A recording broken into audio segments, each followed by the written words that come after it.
Hello dear students, जूलॉजिक्स में आपका फिर एक बार स्वागत है।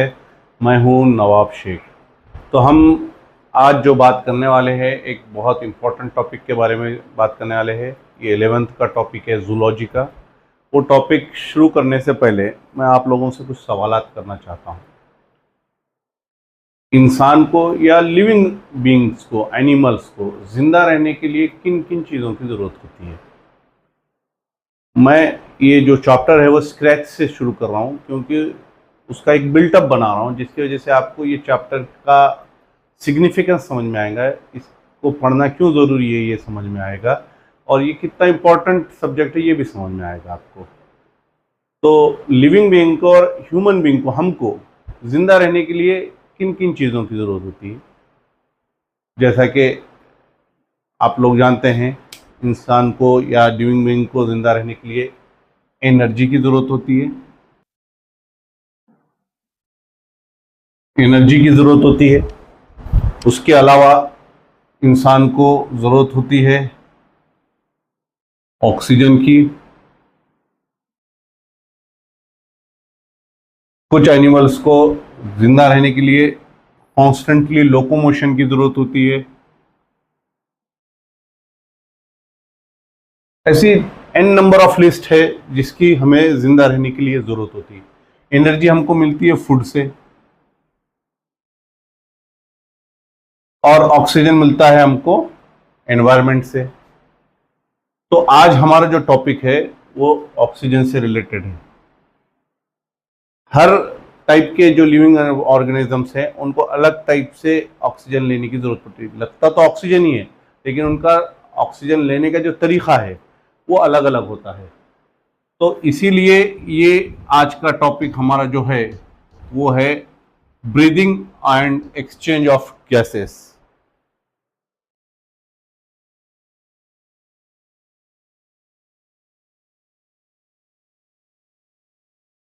Breathing and exchange of gases. तो ये हमारा आज का टॉपिक है, जो 11th का टॉपिक है जूलॉजी का, breathing and exchange of gases. तो अब जब हम ये शुरू करेंगे तो सबसे पहले हमें ये समझने की ज़रूरत है कि मैं एनसीईआरटी का जो हमारा सिलेबस है वो सिलेबस का जो फर्स्ट पेज है, जो दो पैरा है, वो आज कवर करने की कोशिश करूंगा। वो पैरा के अंदर बहुत ज़्यादा डिटेल इंफॉर्मेशन है जिसको हम डिकोड करेंगे word by word, line by line. जब हम देखेंगे लाइन बाय लाइन और वर्ड बाय वर्ड, आपको एनसीईआरटी पूरी कवर हो जाएंगी। आप पीवाई क्यूज भी जब जाके पिछले 10 साल के भी सॉल्व करेंगे तो आपको इन्हीं में से क्वेश्चन आए हुए मिलेंगे। तो हमारी कोशिश रहेगी कि word by word, line by line NCERT को कवर किए। तो पहले दो पैरा है जिसकी फोटो मैं यहाँ लगा दूंगा, अभी आप देख लेना, वीडियो में मैं ऐड कर दूंगा। तो वो हम देखने जा रहे हैं। तो सबसे पहले जो सवाल उठता है कि ऑक्सीजन की, जिनकी हमको ज़रूरत क्यों पड़ती है। हम बॉडी में जब खाना खाते हैं, जब फूड खाते हैं, हम भोजन करते हैं, तो जो हम खाते हैं उसका जब ब्रेकडाउन होता है कार्बोहाइड्रेट्स में, फैटी एसिड्स में, प्रोटीन्स में, अमाइनो एसिड्स में, जब उनका ब्रेकडाउन होता है तो वो प्रोसेस है, उसको कहते हैं कैटाबॉलिक रिएक्शंस। Catabolic reactions. तो बॉडी के अंदर ये कैटाबॉलिक रिएक्शंस कॉन्स्टेंटली चालू होते हैं, और ये कॉन्स्टेंटली चालू होते हैं, इसीलिए हमें ऑक्सीजन भी कॉन्स्टेंटली लगता है। इसीलिए इंसान ब्रीदिंग रोक नहीं सकता। एक सर्टन एक आध मिनट के लिए, एक आध 2 मिनट के लिए प्रैक्टिस के साथ रोक सकता है, लेकिन जब इंसान जिंदा है या मर गया ये देखने के लिए लोग अक्सर उसकी सांसें चालू हो गई ये चेक करते हैं। तो ब्रीदिंग एक ऐसा एक्टिविटी है बॉडी की जो कॉन्स्टेंटली चालू होती है, और उसमें हम ऑक्सीजन लेते हैं, और उसकी जरूरत होती है कैटाबॉलिक रिएक्शंस के लिए। और कैटाबॉलिक रिएक्शंस क्या है? ब्रेकडाउन ऑफ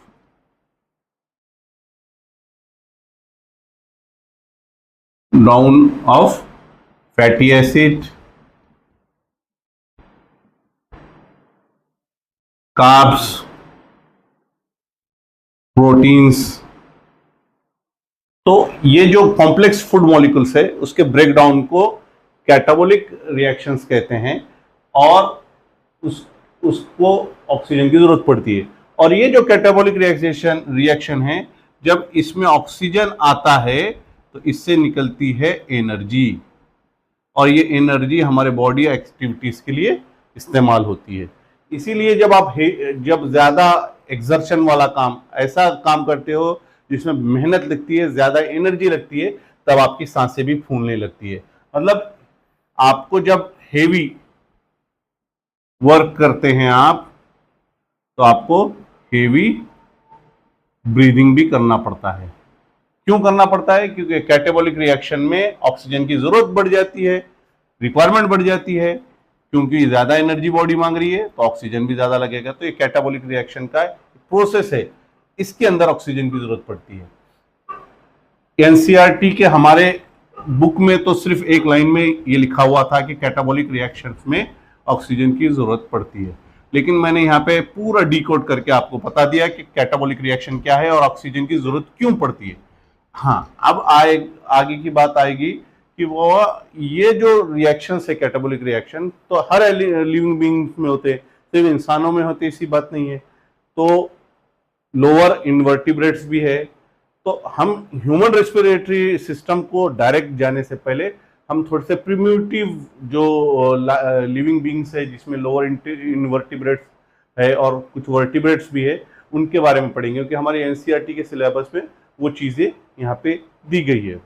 अभी यहाँ पे मैं लोअर इनवर्टिब्रेट्स में जाने से पहले आपको एक बात बताना चाहता हूँ कि जो ये ऑनगोइंग प्रोसेस है ऑक्सीजन लेने की और CO2 बाहर छोड़ने की, ये ऑनगोइंग प्रोसेस है। CO2 बॉडी के लिए हार्मफुल होता है, इसीलिए उसको बाहर छोड़ना भी जरूरी है, और ऑक्सीजन की रिक्वायरमेंट है तो ऑक्सीजन लेना भी जरूरी है।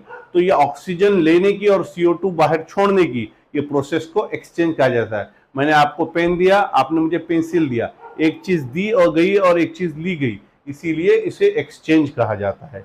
तो इसे एक्सचेंज ऑफ गैसेस कहा जाता है। अब जब हम रेस्पिरेशन करते हैं, और ये जो ब्रीदिंग है, ब्रीदिंग को ही मेडिकल लैंग्वेज में रेस्पिरेशन कहा जाता है।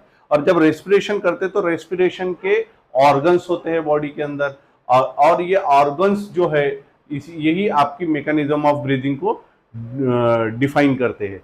तो मैकेनिज्म ऑफ ब्रीदिंग क्या है? हर काम करने का एक प्रोसेस है। जैसे कि हम सेकंड फ्लोर पे है, तो हम ऊपर चढ़ के आए, तो हम सीढ़ियों से चढ़ के आए, हमने पहले गाड़ी लाई पार्क की पार्किंग में, फिर हम गेट से एंटर हुए, सीढ़ियों से चढ़ के ऊपर क्लासरूम में आए।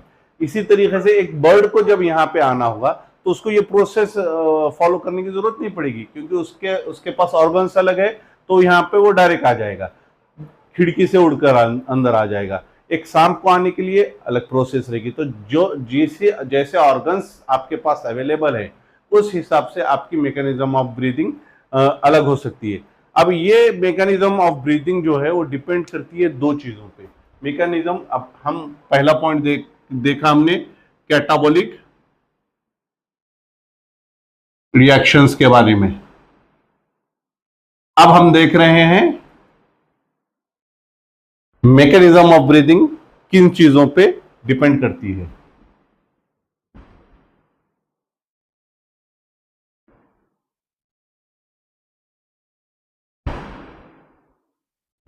मैकेनिज्म ऑफ ब्रीदिंग दो चीजों पे डिपेंड करती है। एक है लेवल ऑफ ऑर्गेनाइजेशन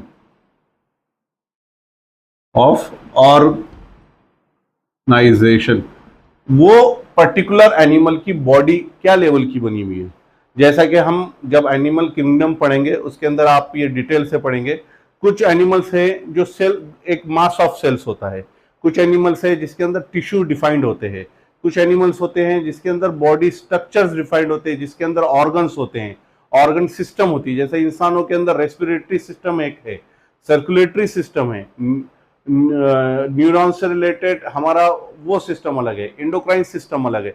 तो ये हमारे बॉडी के अलग अलग सिस्टम से, उसी तरीके से हर एनिमल के अंदर जो लेवल ऑफ ऑर्गेनाइजेशन, कुछ सिंपल मास ऑफ सेल्स रहेगा, तो उनके अंदर तो कोई डिफाइंड स्ट्रक्चर वगैरह नहीं है।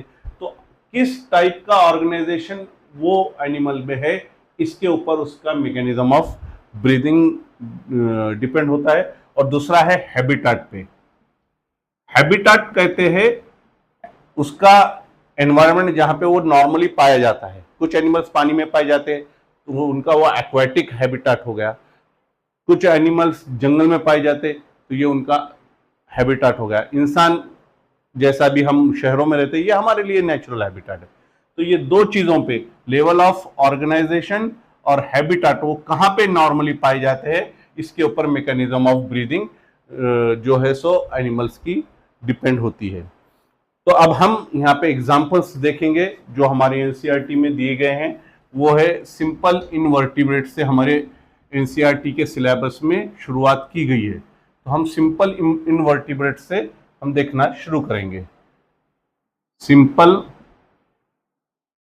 लोअर, सिंपल या लोअर भी कहा जाता है इसको, हम एग्जैक्ट वर्ड लेते हैं लोअर इनवर्टिब्रेट्स। अब इसके अंदर जो एग्जाम्पल्स हमारे एनसीईआरटी में दिए गए हैं वो है स्पॉन्जेस,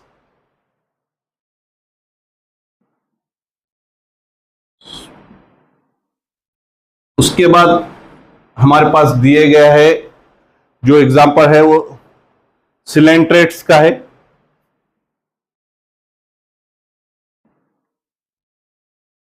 थर्ड एग्जाम्पल हमारे पास जो दिया गया है सिंपल इनवर्टिब्रेट्स, लोअर इनवर्टिब्रेट्स का, वो है फ्लैटवर्म्स।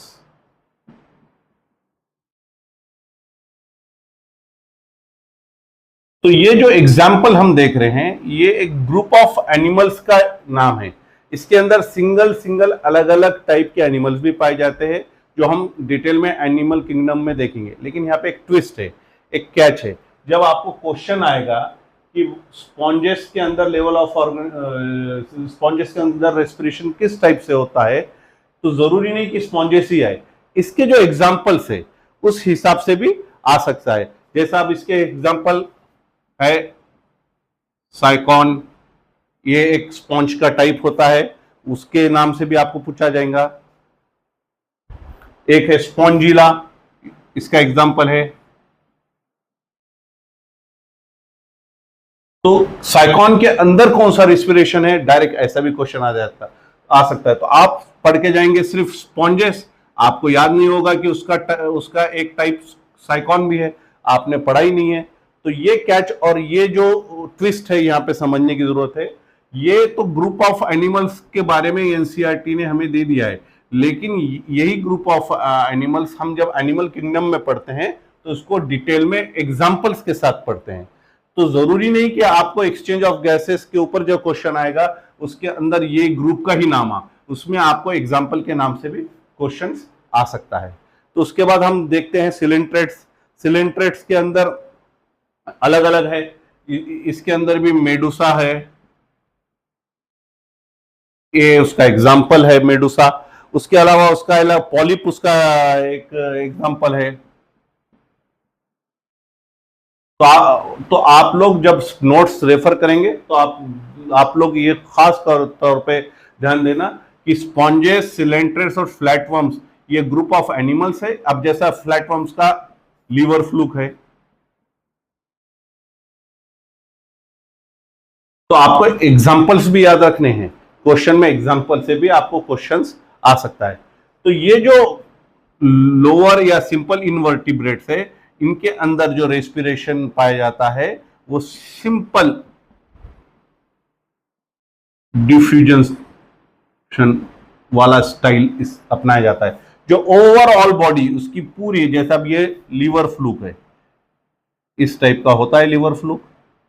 तो इसकी जो ये आप ये हाथ को देख ले, ये ऐसा फ्लैट होता है दोनों साइड से, तो ये फ्लैट फॉर्म है एक तरीके का। तो ये दोनों साइड से इसके जो फ्लैट सरफेसेस है, ये पूरे सरफेस ऊपर से ये साइड से ये पूरे बॉडी से इस यहाँ पे सिंपल डिफ्यूजन होगा। और सिंपल डिफ्यूजन का मतलब जहां जिस चीज की कमी है वहां पे वो चीज जहां ज्यादा है वहां से पहुंच जाती है। जैसा कि एनवायरमेंटल में O2 ज्यादा है और बॉडी के अंदर O2 कम है और एनवायरमेंट में ज्यादा है, तो ये एनवायरमेंट का O2 उसके बॉडी सरफेस से अंदर जाएगा, और CO2 अगरचे अंदर ज्यादा है और बॉडी के एनवायरनमेंट में CO2 कम है तो ये बाहर निकल जाएगा। इसी को कहते हैं सिंपल डिफ्यूजन का मेथड। तो हम देखें सिंपल इनवर्टिब्रेट्स का जब भी बात आएगी वहां पे हमको याद रखना है सिंपल डिफ्यूजन। मैं यहां पे लिख देता हूं एक सिंपल डिफ्यूजन। तो लोअर इनवर्टिब्रेट्स की बात हो गई। इसके बाद हम बात करेंगे अर्थवर्म की, क्योंकि हमारे सिलेबस में सिंपल इनवर्टिब्रेट्स के बाद, लोअर इनवर्टिब्रेट्स के बाद सीधा अर्थवर्म का एग्जाम्पल दिया गया। कभी आप में से किसी ने अर्थवर्म हाथ में पकड़ा है? अर्थवर्म कैसा होता है? अर्थवर्म अर्थवर्म हाथ में पकड़ते ही फिसलना शुरू हो जाता है। अर्थवर्म एकदम सॉफ्ट होता है और बहुत स्लिपरी होता है। क्यों होता है वो? क्योंकि अर्थवर्म के अंदर ये रहा आपका अर्थवर्म, तो इसकी जो बॉडी है, इसके बॉडी के ऊपर क्यूटिकल होता है जो मॉइस्ट होता है। ये मॉइस्ट होना है मतलब वो थोड़ा सा चिपचिपा होता है, वो ड्राई नहीं होता है, मॉइस्ट होता है, इसीलिए वो स्लिपरी होता है। तो ये जो मॉइस्ट क्यूटिकल होता है अर्थवर्म के बॉडी के ऊपर, मैं यहां लिख देता हूं। नेक्स्ट हम पढ़ रहे हैं अर्थवर्म। तो जो मॉइस्ट क्यूटिकल, मॉइस्ट क्यूटिकल, इसके जरिए से एक्सचेंज ऑफ गैसेस अर्थवर्म में होता है। बॉडी के ऊपर एक खास लेयर होता है जिसे मॉइस्ट क्यूटिकल कहते हैं, और इसके जरिए से O2 का एक्सचेंज अर्थवर्म में होता है। अब इसका बहुत मैकेनिज्म है, लेकिन हमारे सिलेबस में उतना डिस्कस ही नहीं किया गया है, इसलिए हमको उसके उतने डीप में जाना नहीं। आपको यहाँ पे याद रखना है अर्थवर्म में मॉइस्ट क्यूटिकल होता है और उसके जरिए यहाँ पे exchange of gases, exchange of oxygen and CO2 होता है। इसके बाद नेक्स्ट एग्जांपल है इंसेक्ट्स का।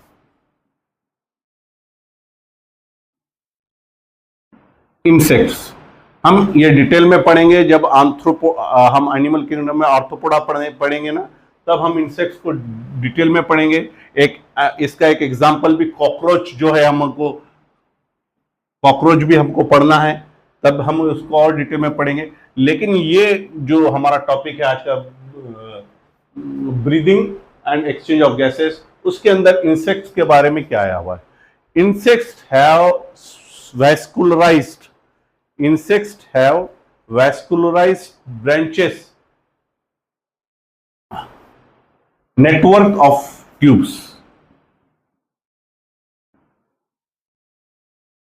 ट्यूब्स होती हैं, जिसे ट्रैकियल ट्यूब्स कहा जाता है। फॉर एग्जाम्पल, ये एक कॉकरोच की बेली है, तो यहां पे ऐसे ट्यूब्स होते हैं, नेटवर्क ऑफ ट्यूब होता है, जिससे एटमॉस्फेयर से ऑक्सीजन अंदर लिया जाता है और बॉडी पास तक पहुंचाया जाता है। तो यहाँ एक पोर्स होते हैं, पोर्स से ये अंदर तक ऐसे नेटवर्क ऑफ ट्यूब्स होते हैं। तो आपको क्या याद रखनेगा, इंसेक्ट्स में नेटवर्क ऑफ ट्यूब होते हैं जिसको ट्रैकियल ट्यूब्स कहा जाता है। तो नेक्स्ट चीज हमने देखी इंसेक्ट्स, जिसके अंदर नेटवर्क्स है ऑफ ट्यूब्स, जिसे कहा जाता है ट्रैकियल ट्यूब्स। तो ये चीज आपको यहां पे याद रखनी है।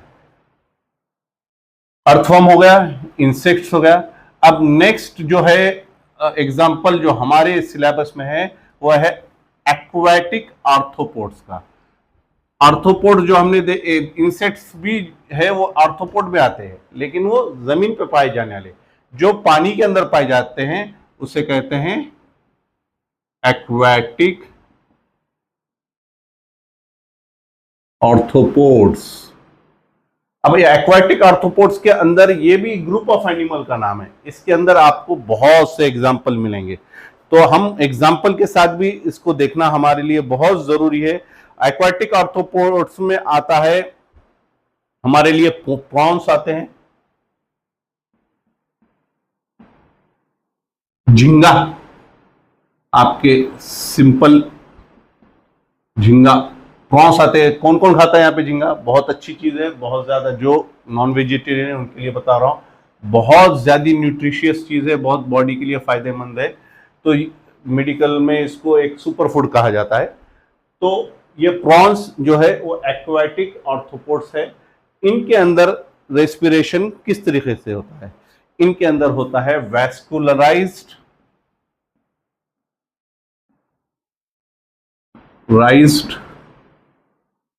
Structure called gills. वैस्कुलराइज्ड का मतलब क्या है? आप बोलेंगे टर्मिनोलॉजी सर ने बताई नहीं। वैस्कुलराइज्ड मतलब ऐसी जगह जहां पे बहुत ज्यादा ब्लड वेसल्स ज्यादा है, ब्लड वेसल्स का नेटवर्क बहुत ज्यादा है। अल्टीमेटली जो ऑक्सीजन जाता है, वो ऑक्सीजन हम बॉडी में ले क्यों रहे हैं? वो ऑक्सीजन हमको देना ही है ब्लड को। ब्लड तो हमारे सेल्स तक पहुंचाएगा ऑक्सीजन, ऑक्सीजन ब्लड ही तो पहुंचाएगा। तो जहां पे ऑक्सीजन हम बॉडी में ले रहे हैं, वहां पे ये वैस्कुलराइज ब्लड वेसल का एरिया होना जरूरी है। ये वैस्कुलराइज का मतलब ये वहां पे बहुत डेंस, बहुत ज्यादा ब्लड वेसल्स का एरिया होता है। ये वैस्कुलराइज स्ट्रक्चर है जिसको कहते हैं गिल्स, जो हम पाए जाते हैं एक्वाटिक आर्थ्रोपोड्स में, जिसका एग्जाम्पल है प्रॉन्स। इसके और एग्जाम्पल पढ़ेंगे हम एनिमल किंगडम वाले चैप्टर में हम पढ़ेंगे। इसके बाद आता है मोलस्क। मैं यहां लिख देता हूं, हम क्या क्या पढ़े इसकी लिस्ट यहां पे आ जा रही है। आर्थ्रोपोड्स,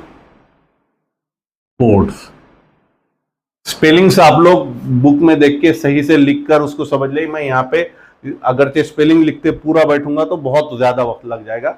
मेरी कोशिश है 20 मिनट के अंदर यहाँ पे मैं एक पूरा टॉपिक कवर करूं, तो एक अंदाजा आ जाए, इसलिए मैं आपको यहाँ पे बोर्ड पे लिख लिख कर बता रहा हूं।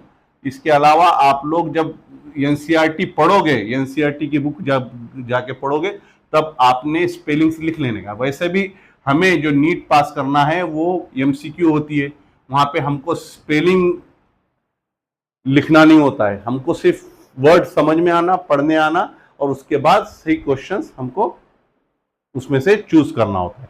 तो उसके लिए कंसेप्ट समझ में आना जरूरी है। तो एक्वाटिक आर्थ्रोपोड्स के बाद हम देखने वाले हैं, हम देखने वाले हैं मोलस्क के बारे में देखने वाले हैं। ये मोलस्क भी एक एक्वाटिक और semi aquatic kind of animal का एक ग्रुप है, जिसके अंदर हम देखते हैं ऑक्टोपस भी आता है इसमें। ऑक्टोपस भी, स्पाइडरमैन किसने किसने देखा था? उसके अंदर डॉक्टर ऑक्टोपस याद है आप लोगों को? उसके अलग अलग टेंटिकल्स, ज्यादा टेंटिकल्स होते हैं, 6-7 टेंटिकल्स का जो एनिमल है उसको कहते हैं ऑक्टोपस। इसमें दूसरा आता है पाइला। पाइला मतलब हम हिंदी में जिसको शंख करते हैं, सीप कहते हैं।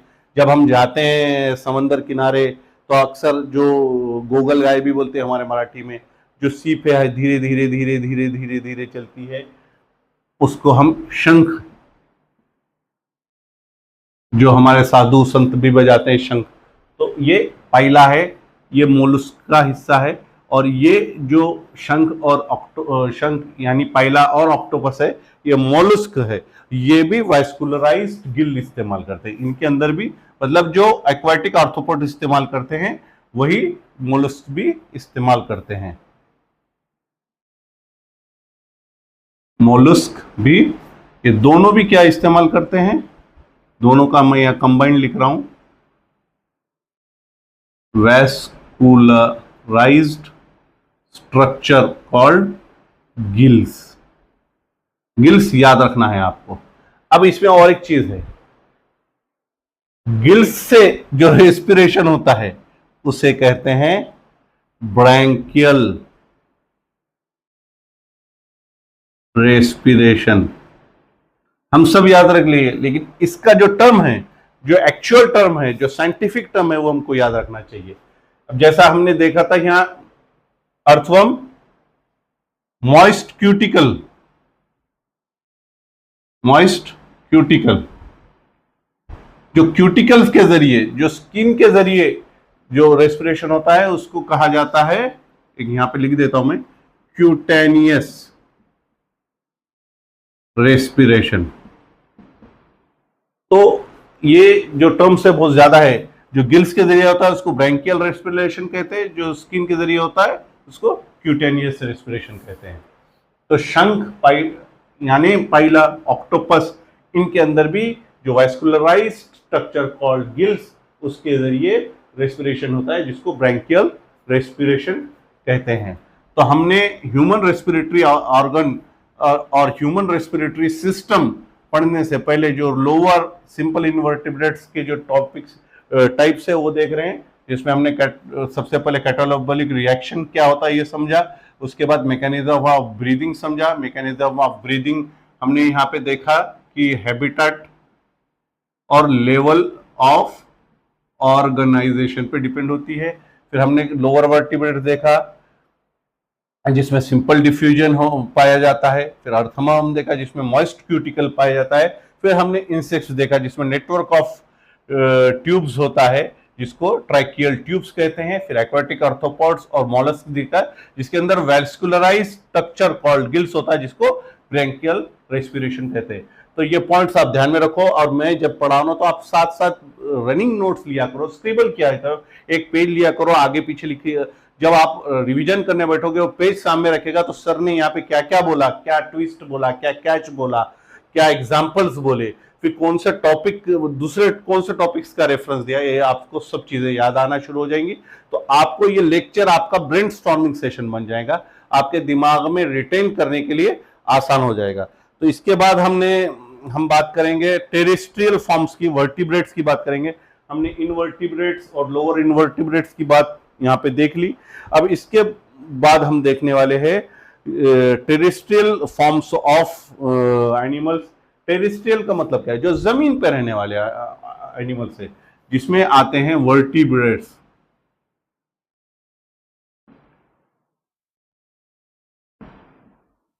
वर्टिब्रेट्स जिसके अंदर,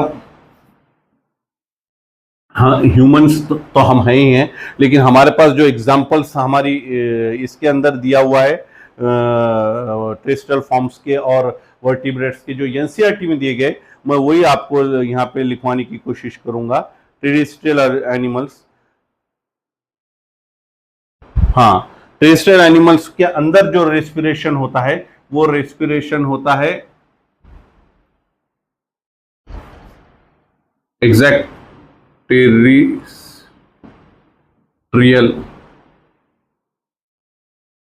एनिमल्स। इनके अंदर एक वैस्कुलराइज्ड वेसल्स, ब्लड वेसल वाला स्ट्रक्चर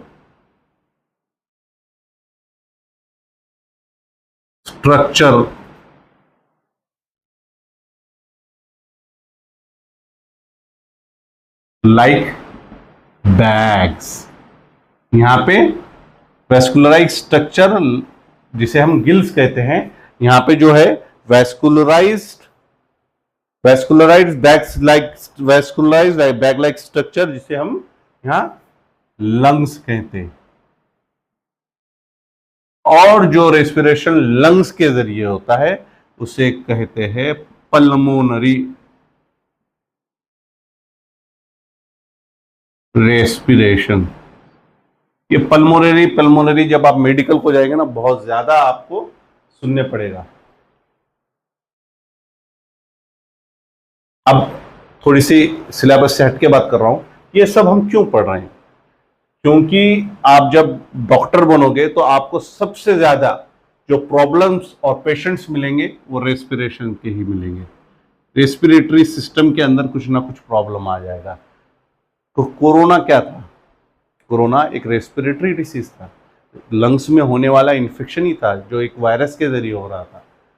हर साल हमें जुकाम होती है, हमें खांसी होती है, बलगम होता है। ये भी क्या है? सिंपल फ्लू से लेके कोरोना तक, H1N1, कोविड-19, ये जो H1N1 सार्स आया था वो कोविड, ये सब रेस्पिरेटरी। इसके अलावा दमा, जिसको हम नॉर्मली दमा कहते हैं, इंग्लिश में इसको अस्थमा कहा जाए, अस्थमा। इसके अलावा पोल्यूशन से होने वाली चीजें, फिर कोई बेवकूफ लोग होते हैं जो स्मोकिंग करते हैं, स्मोकिंग की वजह से होने वाली मसले, तो सब बहुत ज्यादा पेशेंट्स जो आएंगे इससे रिलेटेड। इसीलिए आपको इसका बेसिक तो पता हो, जब आप मेडिकल को जाए इसका बेसिक, लंग्स क्या है ये तो पता हो आपको, लंग्स के अंदर कौन सी चीजें होती हैं ये तो पता होनी चाहिए। इसीलिए ये टॉपिक आपके लिए रखा गया है।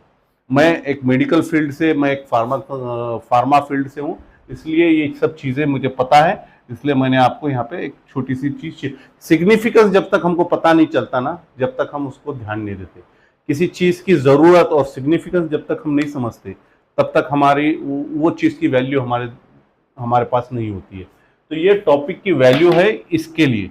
ये टॉपिक आपको बेसिक पता होगा तो आगे आपको डॉक्टर बनने के बाद इससे रिलेटेड आने वाले प्रॉब्लम्स का आप सॉल्यूशन पेशेंट्स को दे पाएंगे। और डायरेक्ट ह्यूमन रेस्पिरेशन को जाने से पहले ये जो लोअर इन्वर्टिब्रेट्स था, जो इसके अलग अलग जो एनिमल्स है, ग्रुप है, उसके एग्जाम्पल है, जैसा कि मॉस्किटिकल से लेके हर चीज मैंने आपको यहाँ पे बता दिया। अब इसके अलावा एम्फीबियंस होते हैं, रेप्टाइल्स होते हैं, बर्ड्स है, मैमल्स है, ये भी एनिमल ग्रुप्स है। इनके अंदर ज्यादातर ये पल्मोनरी रेस्पिरेशन ही पाया जाता है, जिसके अंदर रेप्टाइल है, रेप्टाइल सांप वगैरह, स्नेक्स जो है वो रेप्टाइल्स में आता है। इसके अलावा जो बर्ड्स है, जो हवा में उड़ने वाले एव्स जिसको कहते हैं हम बर्ड्स, उनके अंदर भी पल्मोनरी रेस्पिरेशन पाया जाता है। इसके अलावा मैमल्स, ह्यूमन बीइंग मैमल है, वो एनिमल जिसको मेमोरी ग्लैंड्स होते हैं, जो ऐसे ग्लैंड जहां से वो अपने नए बच्चों को दूध पिलाते हैं, मेमोरी ग्लैंड्स जिसमें होते उनको मैमल्स कहा जाता है। मैमल्स, मेमोरी ग्लैंड से मैमल्स वर्ड आया है। ये भी पल्मोनरी रेस्पिरेशन करते हैं। लेकिन इसमें आपको मैं एक बात बता दूं, फिश है तो वर्टिब्रेट,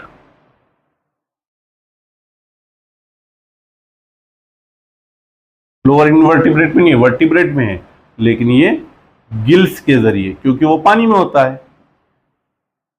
तो अब ये कैच है, एक ऐसा क्वेश्चन आ सकता है कि इनवर्टिब्रेट है लेकिन वो ब्रैंकियल रेस्पिरेशन करता है, वो कौन सा है? तो आपको याद होना चाहिए, फिश एक वर्टिब्रेट है, फिर भी वो ब्रैंकियल रेस्पिरेशन करता है। हम अक्सर याद रखते हैं कि मॉलस्क और लोअर इनवर्टिब्रेट्स के अंदर ही ब्रैंकियल रेस्पिरेशन हो सकता है, लेकिन कोई वर्टिब्रेट, फिश का नाम डायरेक्ट नहीं आएगा। वर्टिब्रेट्स में भी ब्रैंकियल रेस्पिरेशन पाया जाता है, ऐसा भी स्टेटमेंट बेस्ड क्वेश्चन आ सकता है। 2026 का जो नीट हुई थी, जो कैंसिल हो गई, रीनीट होने वाली है, उसके अंदर लेंदी पेपर था, खास करके स्टेटमेंट बेस्ड क्वेश्चंस बहुत ज्यादा थे और मैच दी फॉलोइंग वाले क्वेश्चन। तो ये सब चीजें, ये प्रोसेस, ये पूरा कंसेप्ट आपको मालूम होना बहुत ज्यादा जरूरी है। इसके बाद और एक एक्स्ट्राऑर्डिनरी एग्जांपल आता है, वो आता है हमारे पास फ्रॉग का। फ्रॉग की खासियत ये है, जब वो जमीन पे होता है, लैंड पे होता है, तब वो पल्मोनरी रेस्पिरेशन शो करता है। लेकिन वो जब पानी में जाता है, क्योंकि वो एम्फीबियन है, दोनों साइड रह सकता है, पानी में भी रह सकता है और जमीन पे भी रह सकता है। तो फ्रॉग ये हमारे खास मेहमान है, इनको हम बाद में और दूसरे टॉपिक में पूरा डिटेल में पढ़ेंगे। फ्रॉग जी को, ये श्री फ्रॉग जी हैं, इनको हम बहुत ध्यान से पढ़ना है हमको आगे। तो फ्रॉग के अंदर दो टाइप का रेस्पिरेशन भी पाया जाता है। जब वो पानी में होता है तो स्किन के जरिए करता है, स्किन के जरिए, उसके बॉडी के स्किन के जरिए, जिसको हम यहाँ पे हमने लिखा था ना, स्किन के जरिए यहाँ पे कौन करता है, अर्थवर्म, मॉइस्ट क्यूटिकल, तो क्यूटेनियस रेस्पिरेशन, तो स्किन के जरिए क्यूटेनियस रेस्पिरेशन शो करता है। और जो जमीन पे होता है ये वाटर इन वाटर, और जब वो लैंड पे होता है, लैंड पे, तो वो पल्मोनरी रेस्पिरेशन शो करता है। तो ये एक छोटा सा एग्जाम्पल मैंने जो दिया, मैंने आप यहाँ 2 के पैरा लगा दूंगा फोटो में, तो आप समझ जाएंगे कि स्टार्टिंग के जो 2 पैरा है हमारे जो टॉपिक के, वो मैं यहाँ पे कवर करने की कोशिश की है। तो ये कुछ चीज़ें इसमें रह भी गई, तो मैं अगले नेक्स्ट सेशन में आपको कवर कर दूंगा। तो जूलॉजिक्स में आज हमने breathing and exchange of gases देखा, जिसके अंदर हमने सबसे पहले कैटाबॉलिक रिएक्शन, ऑक्सीजन की ज़रूरत क्यों है, कैटाबॉलिक रिएक्शन की वजह से ज़रूरत है। ज़्यादा हेवी वॉकिंग करेंगे, हेवी काम करेंगे जिसमें ज़्यादा एनर्जी की ज़रूरत है। ये कैटाबॉलिक रिएक्शन हमें क्यों लगते हैं, ये हमारे कॉम्प्लेक्स फूड बॉडी वो मॉलिक्यूल्स को तोड़ के हमें एनर्जी देती है। जब ज़्यादा एनर्जी की ज़रूरत होती है तो ज़्यादा ऑक्सीजन की ज़रूरत पड़ती है। ऐसा काम करते हैं जिससे एनर्जी ज़्यादा लगती है, तो उसमें ऑक्सीजन की भी रिक्वायरमेंट बढ़ जाती है। मैं ये आपको रिकैप करा रहा हूँ, समअप कर रहा हूँ। फिर हमने मैकेनिज्म ऑफ ब्रीदिंग देखा। मैकेनिज्म ऑफ ब्रीदिंग 2 चीज़ों पर डिपेंड होती है। एक level of organisation, body animal की किस लेवल की बनी है, वो सिंपल मास ऑफ सेल है कि उसके अंदर ऑर्गन्स डिफाइंड है, टिश्यू डिफाइंड है, या ऑर्गन सिस्टम डिफाइंड है। तो उसके लेवल ऑर्गेनाइजेशन, उसकी बॉडी बनने का जो लेवल है, उसके ऊपर एक मैकेनिज्म ऑफ ब्रीदिंग डिसाइड होती है। और दूसरी हैबिटेट, वो रहता कहाँ है, उसका नेचुरल नॉर्मल, उसके लिए नेचुरल एनवायरनमेंट क्या है, उसके ऊपर मैकेनिज्म ऑफ ब्रीदिंग डिसाइड होती है। उसके बाद हमने एग्जांपल्स देखे जिसमें लोअर इनवर्टिब्रेट्स देखा, सिंपल और लोअर इनवर्टिब्रेट्स देखा, जिसके अंदर जो रेस्पिरेशन है वो सिंपल डिफ्यूजन के जरिए होता है।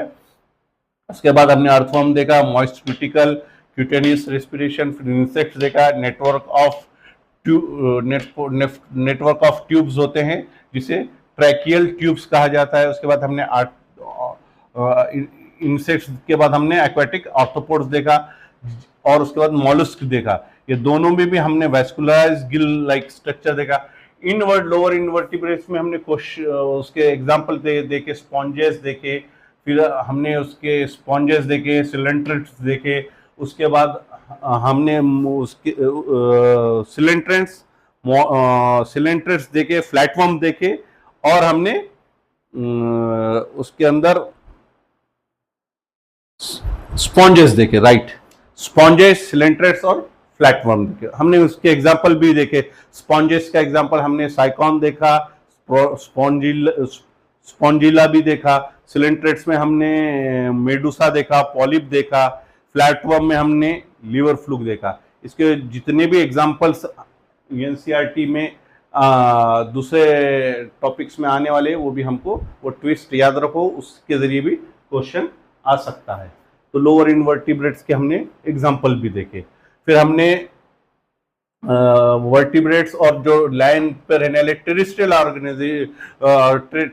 एनिमल्स के बारे में भी देखा। टेरिस्ट्रियल एनिमल्स में पल्मोनरी रेस्पिरेशन होता है क्योंकि वैस्कुलराइज्ड बैग लाइक स्ट्रक्चर उनके अंदर पाया जाता है, जिसे हम लंग्स कहते हैं, और लंग्स से होने वाले रेस्पिरेशन को पल्मोनरी रेस्पिरेशन देखते हैं। लेकिन वर्टिब्रेट्स के अंदर फिश एक ऐसा एनिमल है, और भी है लेकिन हमारे सिलेबस के हिसाब से फिश एक ऐसा एनिमल है जो है तो वर्टिब्रेट एनिमल, लेकिन वो गिल्स के जरिए रेस्पिरेशन शो करता है, जिसको ब्रैंकियल रेस्पिरेशन कहा जाता है। फिर ये फ्रॉग जी के बारे में हमने देखा, श्री फ्रॉग जी। ये फ्रॉग जी के स्किन के जरिए जब वो पानी में होता है तो क्यूटेनियस रेस्पिरेशन शो करता है, जब वो जमीन पे लैंड पे होता है तो पल्मोनरी रेस्पिरेशन शो करता है। तो ये एक स्टार्टिंग था ये टॉपिक का। नेक्स्ट लेक्चर में हम लोग ह्यूमन रेस्पिरेशन पढ़ेंगे, जिसमें हम लंग्स के बारे में पढ़ेंगे। तो वो नेक्स्ट पार्ट 2 आएगा। यही टॉपिक रहेगा, breathing and exchange of gases, लेकिन वो पार्ट 2 रहेंगे। तब तक के लिए लाइक और सब्सक्राइब कीजिए। जूलॉजिक्स को मिलते हैं नेक्स्ट सेक्शन में। Thank you.